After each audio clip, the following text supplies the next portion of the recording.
गाड़ी रात में हवा को चीरते हुए तेजी से हाईवे से गुजर रही थी। रेडियो पे 90s के पुराने गाने चल रहे थे। गाड़ी में बैठा सानू के गाने गुनगुना रहा था। संदीप एक कंपनी का सीईओ था। उसकी हाल ही में शादी हुई थी। उसकी पत्नी अपने मायके कोकण गई थी। घर में ही शादी थी, इसलिए जमाई होने के ना, लेकिन उसने अपनी पत्नी को शादी की तैयारियां करने के लिए और कामों में हाथ बटाने के लिए आगे भेजा और खुद बाद में जाएगा ऐसा कहा। रात में हाईवे पर से गुजरती गाड़ियां देख संदीप बोला, ड्राइवर चाचा, और कितनी देर लगेगी पहुंचने में? साहब, और थोड़ा समय लगेगा।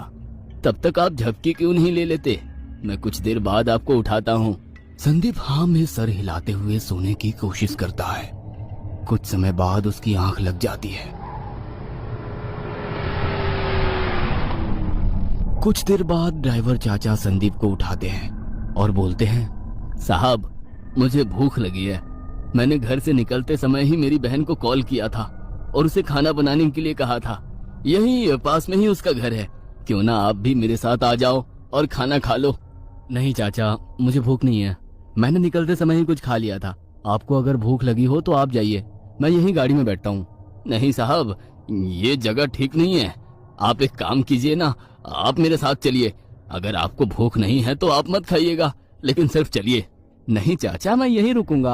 आप जाइए ना, मेरी चिंता मत कीजिए। लाख मना करने पर भी संदीप ने उनकी एक ना सुनी और गाड़ी में अकेला बैठ गया।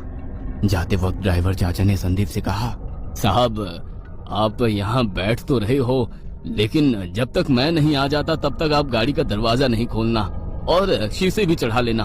कोई अनजान व्यक्ति आए गाड़ी से उतरने को कहे तो भी मत उतरना, और क्योंकि ये जगह ठीक नहीं है साहब। यहाँ चोर लुटेरे भी घूमते रहते हैं।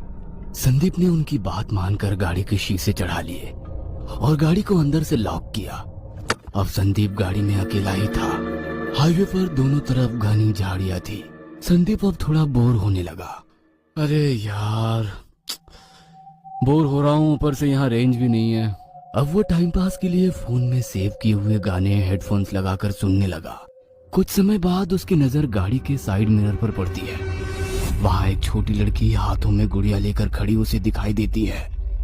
वह लड़की संदीप को ही घूरे जा रही थी। शुरुआत में तो संदीप ने उसे नजरअंदाज किया, मगर वो लड़की अब गाड़ी के पीछे से गाड़ी के सामने आई और वहीं खड़ी रहकर संदीप को घूरने लगी। संदीप ने उसको ध्यान से देखा। वो 12-13 साल की होगी शायद। उसके बाल उसके चेहरे पर आए थे। कुछ इस तरह के बालों के कारण उसकी दाईं आंख ठीक से दिखाई नहीं दे रही थी। उसके हाथ में एक पुरानी गुड़िया थी। उसकी एक आंख बाहर लटक रही थी। ऐसा लग रहा था मानो वो गुड़िया संदीप को ही घूरे जा रही थी। उस गुड़िया के चेहरे पर एक उदासी दिखाई दे रही थी।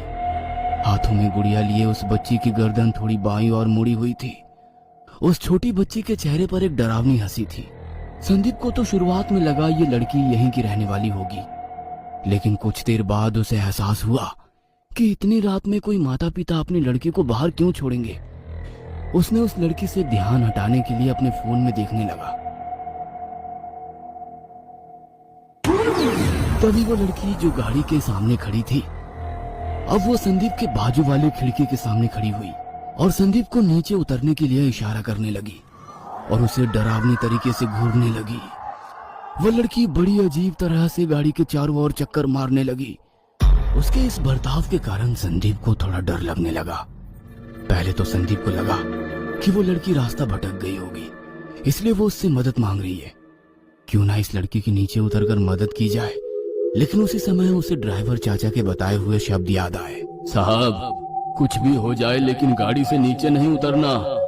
इसलिए वो उस लड़की के कई इशारे करने पर भी गाड़ी से नहीं उतरा। ये सिलसिला 10 से 15 मिनट तक चला। फिर वो लड़की डरावनी तरीके से हंसकर विचित्र आवाज में बोली, आज तो बच गए। उस समय तो संदीप को उसके बोलने का अर्थ समझ नहीं आया और वो लड़की वहां से दूर एक कच्चे मकान के पीछे गई और वहां से गायब सी हो गई। तभी कुछ दूरी से संदीप को गाड़ी की तरफ आते हुए ड्राइवर चाचा और उनके दामाद दिखाई दिए। संदीप ने अपने साथ घटी ये सब घटना उन्हें बताई और उन्हें कच्चे मकान के पीछे जानकी नहीं दिखी।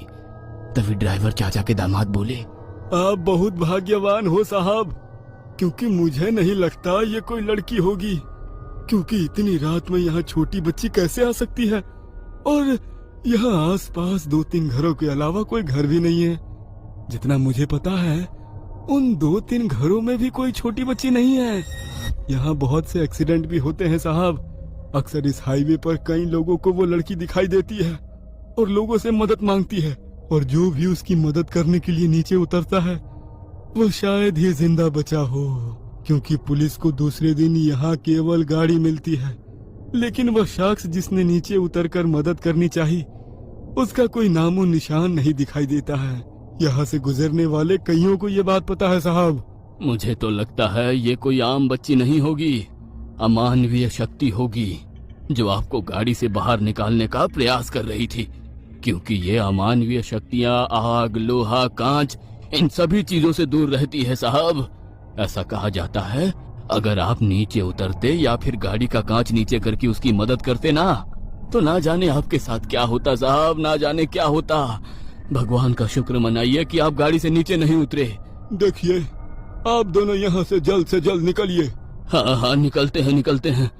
तभी संदीप पीछे मुड़कर गाड़ी की पिछली कांच में देखता है तो वहाँ वही लड़की उसी सड़क पर खड़ी दिखाई देती है। उसी डरावनी हंसी से वह संदीप को देख रही थी। यह घटना आज भी संदीप को याद है। आज भी यह अनुभव वो सुनाता है, तब उसकी आंखों में डर साफ तौर पर दिखाई देता है। संदीप के मन में आज भी यह सवाल है कि ना जाने उस दिन वहां वो लड़की कैसे आई और कौन थी। वो क्यों संदीप को गाड़ी से बाहर बुला रही थी? क्या वो संदीप को कोई नुकसान पहुंचाना चाहती थी? इन सभी सवालों के जवाब अभी तक संदीप को नहीं मिले हैं।